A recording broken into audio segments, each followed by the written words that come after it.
Yuse Claire na ipare-review daw yung legality. Ba't mo naman ipare-review on conflict of interest? Hindi naman ho, habang buhay ho siyang ICI. Siguro mga 2 buwan lang to. Tapos na yun.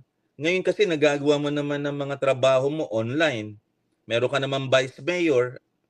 So ano yung conflict of interest yan? Kasi pwede ka naman magtrabaho. Hindi naman araw-araw ang meeting. So sayang po ang isang Magalong. Ngayon sasabihin nila, Duterte yan eh. Bakit ba tayo laging ganon? Hindi isipin natin ang ating efforts ay anti-corruption.